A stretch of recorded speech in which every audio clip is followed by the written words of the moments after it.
Hello, free subscribers to the Beyond the Garden Basics newsletter and podcast. Here's part of the podcast about vermicomposting. It's got a lot of great information about it, and it really highlights the value of worm castings, worm poop, in your garden as a soil amendment. I hope you enjoy it. But again, you're only going to be able to listen to half of it. If you become a paid subscriber, you'll be able to listen to the entire podcast. Thanks for listening. If you're into composting, great. Are you into vermicomposting? You should be, because that can build some really healthy soil. What is vermicomposting, you might ask? Well, it's the process of growing worms for their castings, worm castings, which can bring unparalleled benefits to your garden. And we're talking with a master gardener here in Sacramento County, California, who happens to work at the Fair Oaks Horticulture Center's compost area, which includes vermicomposting. So she likes the feel of worms. It's great talking with Pat Rosales, Sacramento County Master Gardener. And Pat, tell us about your history with worms. How'd you get involved in vermicomposting? Well, I kind of fell into it. I just walked into the horticultural center. My first time in Sacramento, I came from Sonoma County. And I said, where can you put me to work? And they said, oh, go up to the compost. They need help. And that's how I landed. Well, let's sell people on the idea of sticking their hands into a worm bin and the benefits it can be, those worm castings for your garden. It's fairly easy to get into vermicomposting. You can buy kits, you can build it. And at the Hort Center, there is a display of various ways to raise worms, aren't there? Right. And probably the easiest and most available to anybody are the bins that you can buy at any big box store, storage bins, and just drill holes, probably 1/4 inch holes around the sides and around the bottom, not the top, but just the sides and the bottom. And there you have it. And then fill it with bedding and get the worms, of course, and you're in business. That raises a lot of questions. For instance, a little bit, yeah. What is the purpose of the holes? And what sort of bedding do you use? Do I have to go to a sleep train to find some nice bedding for it? You could. No, we can use shredded newspaper or shredded cardboard, pine shavings, not cedar shavings and not redwood shavings, but pine shavings work fine. Manure. Aged, of course, manure can be used as bedding. You can buy coconut coir, but it's not necessary. Coconut coir is really actually pretty good. Let's talk about newspaper, because it isn't all paper that can be used as bedding, is it? Well, there are a couple of different thoughts on that subject, and we believe that colored paper is fine as long as it's not the slick stuff that comes on in magazines, for example. Or comes into your mail at voting time. That's right. That's right. Anything else is good. And of course, if you're using cardboard, if you're repurposing cardboard boxes, you want to remove the tape and any staples and anything like that. And I would think they would like it to be in a dark place as well. But go back to the reasons for the holes. The reasons for the holes are so air can get in, so your little worms can breathe. You want to drill 1/4 inch holes, and you can put them 3 or 4 inches apart all the way around and on the bottom. And the ones on the bottom are also very good so that excess fluid can drain out of them. And for the same reason, you want to put them up on bricks or on pieces of wood, something that'll keep it up off the ground, so that it can drain properly into the ground. If you're in the house, you might want to have a pan underneath collecting it. A lot of the commercial worm bins that you could buy online or at a good hardware store or nursery usually consist of trays that stack on one another. And all that liquid would go to the bottom, and a good system would have a spout on the end of it that you could keep a coffee can or something underneath it to catch all that, what they call the leachate, which is the liquid that is filtered through all of that. How do you harvest the worm castings? Well, your plan for the worm castings to fall to the bottom of the bed is a good idea. but it's probably not tethered to reality. Probably your worm castings are going to be spread throughout the bin, unfortunately. So the way to harvest them, you'll know when it's time to harvest because your bedding will all but disappear and you'll see nothing but blackness. Kind of looks like, I don't know, coffee grounds. And that tells you that your worm compost is ready. And then there are a couple of different ways to harvest. And one of them, your bin is not as full as it was when you started.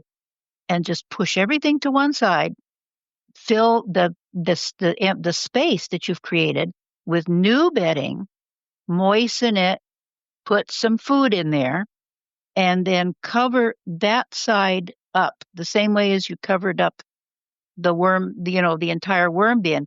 Now you're only going to cover that side and uncover the side that has the finished product, the finished vermicompost. And theoretically, the worms will migrate to that side because that's where the food is. You can then harvest that vermicompost and then add new bedding to that side. And of course, water and food. What are some good books to recommend on the subject of starting a worm bin? I'm so glad you asked. Let me run to the other room. If you lose me, just play music or something, because I have the book right here. Where's my harmonica? My horn's in the other room, right? One of my favorites is Worms Eat My Garbage. You're in luck, because that's the one I was looking for. Mary Applehoff. Yeah, Mary Applehoff wrote this. I just grabbed it off my bookshelf because I live in a garden library. See, she wrote this book when? It was a long time ago, actually. Not that much. 1997. Actually, no, 1982. Well, there's a new edition out now. Yeah, 1979, I believe, was the original date for this book. But yeah, like you say, it comes out updated, as it should. And it's a good little primer on building or choosing a worm bin. And a question we should answer, too, is what do you feed the worms? Well, that's a really good question. And since I have the book, I will add something right now. This book tells us that we can add almost anything. And we disagree with that particular portion of the book. We say that it's easier to say what you cannot add. You don't want to add any meat or meat products, any dairy or dairy products, and any baked goods like breads, leftover pizza, that kind of thing. Also, you don't want any fats or oils. So, for instance, it's a temptation to put leftover salad in with your worm bin, but if it has dressing on it, that is not acceptable. Dairy products, too, I think would not be a good idea. No dairy products, no meat products, and no bread, no bakery products. And I guess citrus scraps aren't a good idea. I was headed, we're thinking in the right direction. Any citrus or any members of the onion family, for example, leeks, garlics, chives, and of course, onions. I enjoy the fact that they are very, very fond of overgrown zucchini this time of year. So if you chop it up they small, are indeed. If you chop it up small enough or run it through a food processor, they'll gobble right through that in no time.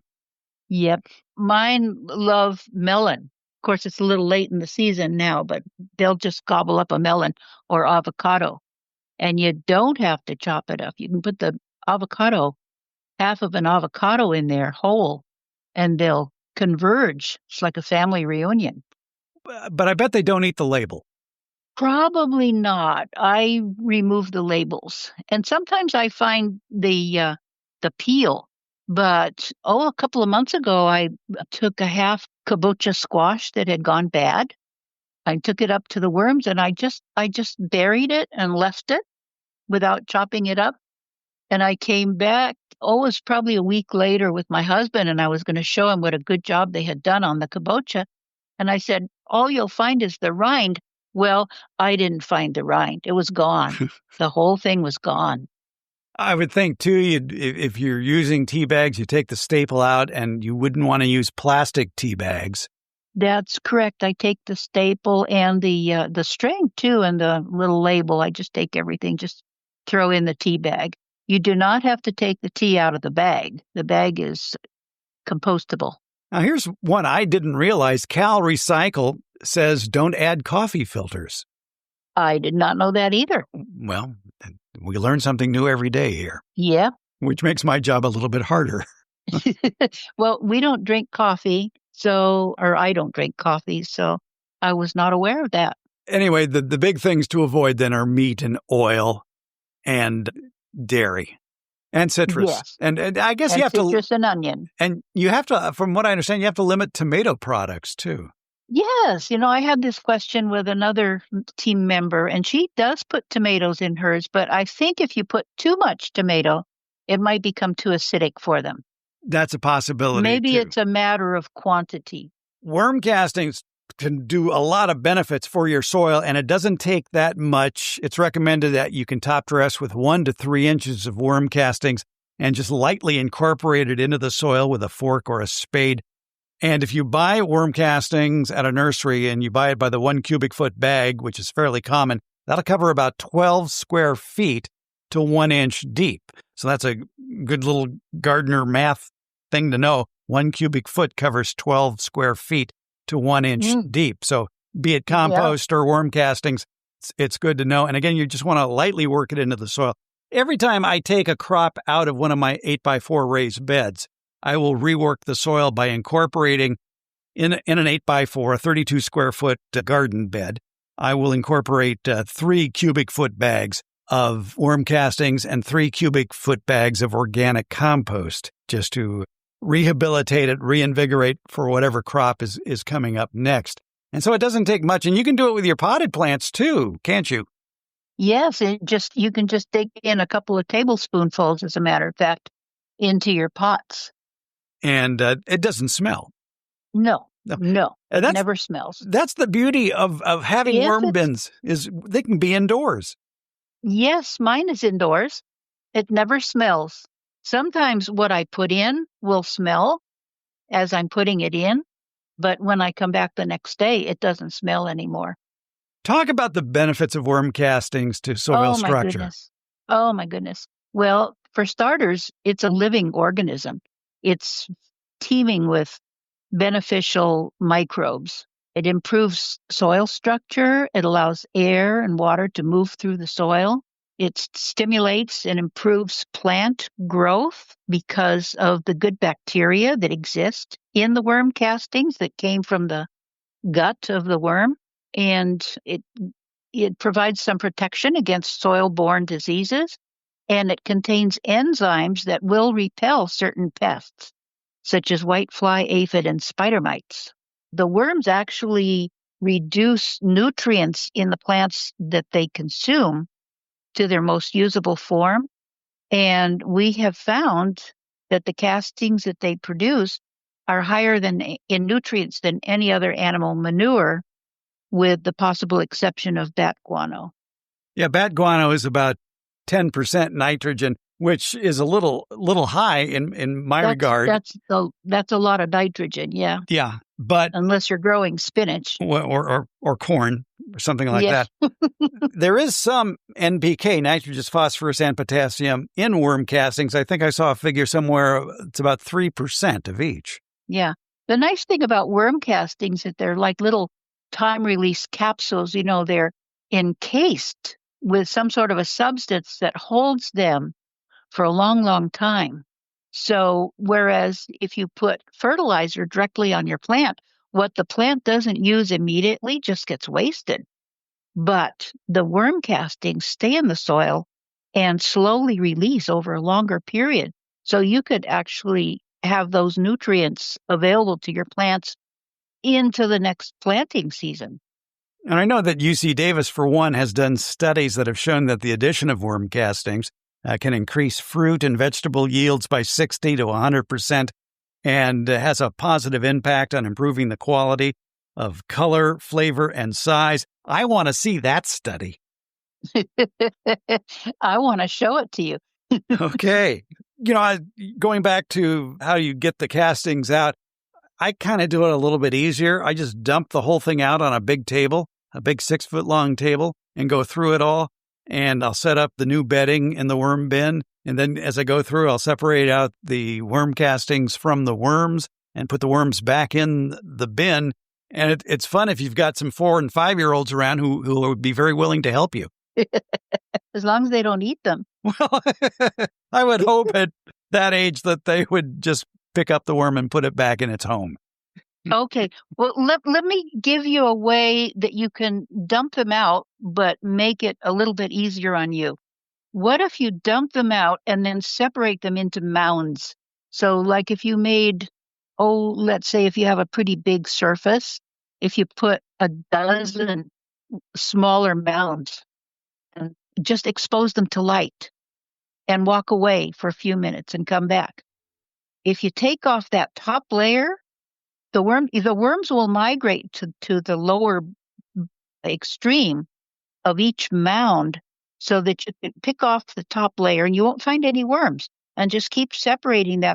And if you go from one mound of the top layers, by the time you get back to the first mound, it will be devoid of worms, and you can go back again and take off that layer until you get to the bottom, and now there's nothing but worms on each of these mounds. And that makes it a little easier. Yeah, then you can just scoop up the worms and put them back in the bin. Your worm. That makes a lot of sense. Yeah. Now, the thing is, when you're making vermicompost at home, the end product isn't that much. It's a few pounds, and that's it. And so if you need a lot, you'll be tempted to go buy a big bag of worm castings, and you can find them in 1 cubic foot bags. You can find them in 12-pound bags, and the prices are all over the place. If you go online and look up worm castings, and you'd be amazed at the range of prices. And there is some debate about what you're buying. If you go to a nursery or a home supply store and see a big bag of worm castings there, how do you know that those castings are still live? Because you mentioned earlier that fresh worm castings are teeming with microbiology. So how do we know they're still alive? Well, the problem is if you read the labels on these products, you really don't. I did some research. I went online and went onto the websites of these companies that produce the worm castings and found that some of the companies desiccate them and bag them up as is. Other companies will steam treat them in the hopes of killing pathogens. But of course, in the process of killing pathogens, they also kill the good bacteria. So that's my concern, that we need the good bacteria in the worm castings in order to provide some of the benefits that worm castings provide. For example, protection against soil-borne diseases and protection against pests. That would be gone once you sterilize that product. So perhaps the answer might be, if you need a lot of worm castings, if you have an 8 by 4 foot bed, obviously you're going to need at least 3 cubic feet. And if you don't have a local bag source for it, perhaps an even better source might be if there's a worm farm in your area and you go out there and you buy it fresh and load it into some 5-gallon buckets and bring it home. Yes, that possibility. But let me go back to your original statement that you need an inch of worm castings. You really don't need that much. A little goes a long way. It varies. I mean, I've seen figures anywhere from 1/4 inch to 3 inches. Okay. And I would think that in the case of using worm castings, the more the merrier. I can tell you that a team member of mine gets about a 5-gallon bucket every 3 months. So that's pretty good, considering she's just using vegetable peelings from her kitchen. Yeah, that's a good haul, so to speak. Yeah, and anywhere, and especially if by making it yourself. I mean, obviously, you know what's in it. If you make it yourself, That's right. actually, the That's worms right. made it. But if you know where it comes from, you're getting the worm castings with the most living microbiology, which is what you're shooting for here. And I kind of hinted at this, but I really think worm composting is a fun way to get kids interested in gardening because it really is a hands-on experience. Oh, up at the Horticultural Center, whenever we have an open garden, we always invite the kids to come and sift through and see how many critters they can find, because plenty of other critters live in that worm bin. And they're just delighted whenever they find a worm. How are their parents reacting? They love it. They love it. That's good. You can make a worm bin out of wood as long as it hasn't been treated chemically. Oh, good point. And as long as it's not redwood or cedar, any wood, including old, pallets, will make a good worm bin. In fact, I'll put in a plug for us at any open garden. If you go in, we have directions on how to make a worm bin out of wood. All right, and you pass those out for free. The instructions on how to do it, not the actual wooden worm bin. Not the worm bins. No. Oh, and then another plug for us that I will give you is that we have a class twice a year. I can't tell you the dates because we don't know them yet, but we have a class in the spring and another in the fall where people can come and get an education on caring for worms, and they go home with a worm bin complete with worms. And to those of you listening in other places, if you have a local master gardener organization in your county, chances are they have vermicomposting classes as well. So just check with your local county cooperative extension and check into their master gardener program, and I bet you can find some vermicomposting classes wherever you may live. So to wrap things up, worm castings are water-soluble, allowing plants to quickly and easily absorb essential nutrients and trace minerals. When the manure passes through the worm's digestive tract, it forms a coating around the grain, which allows the nutrients to be time-released into the soil, as Pat talked about. Nutrients are readily available to plant material over a greater length of time and will not burn even the most delicate plants. And analysis of earthworm castings reveals that they are rich in iron, sulfur, calcium, nitrogen, phosphorus, and potassium. And their NPK rating down in Fresno County Master Gardener Program, they rate it as 5% nitrogen, 5% phosphorus, and 3% potassium. And they are much richer in nutrients than bulk compost, and therefore application rates are much lower.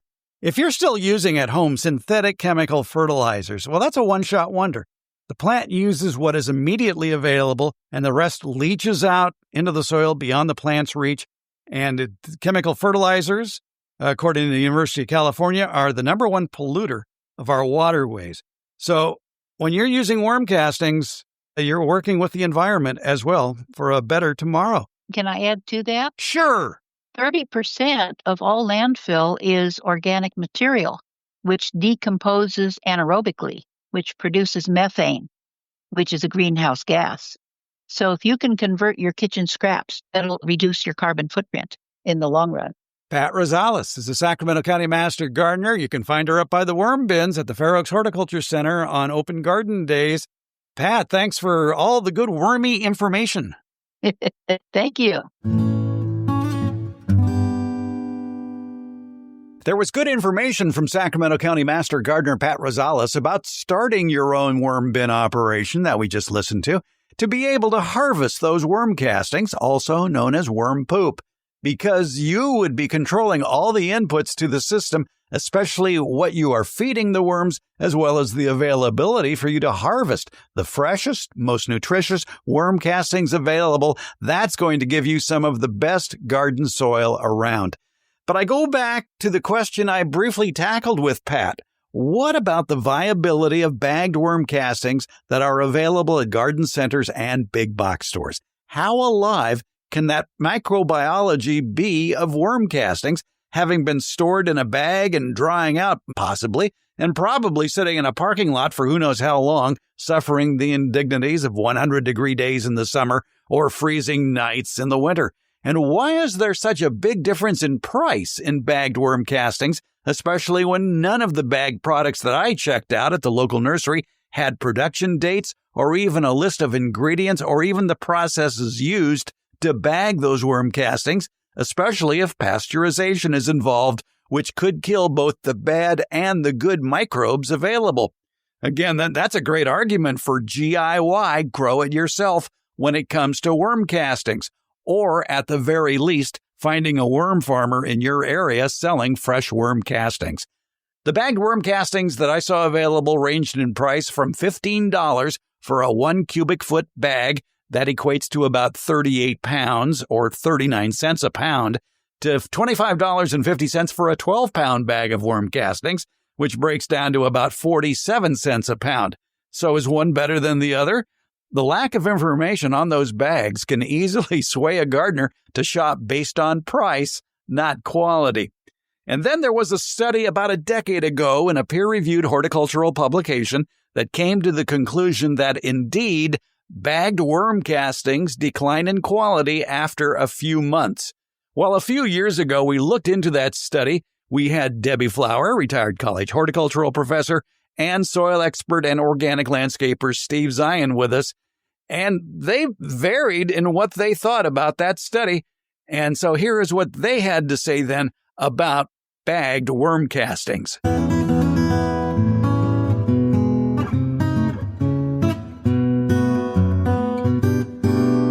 If you want to hear more about that peer-reviewed study about the viability of bagged worm castings, you need to become a paid subscriber. So far, you've heard maybe half of the entire podcast, so please click on the subscribe button in today's Beyond the Garden Basics newsletter and become a paid subscriber. The cost is a lot less than many other Substack newsletters. It's just $5 a month, or to save even more, $50 a year. Plus, in the newsletter portion, you'll get the complete transcript, as well as more links and more information about the debate about the viability of bagged worm castings, including some good rebuttal points about the accuracy of that study from Steve Zion.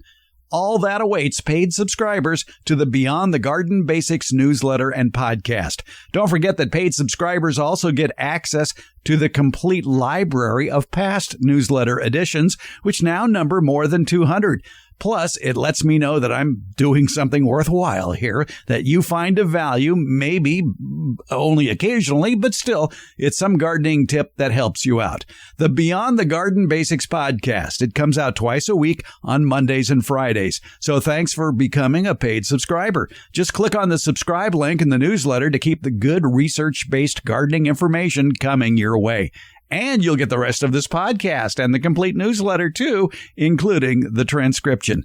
Thank you for listening and reading.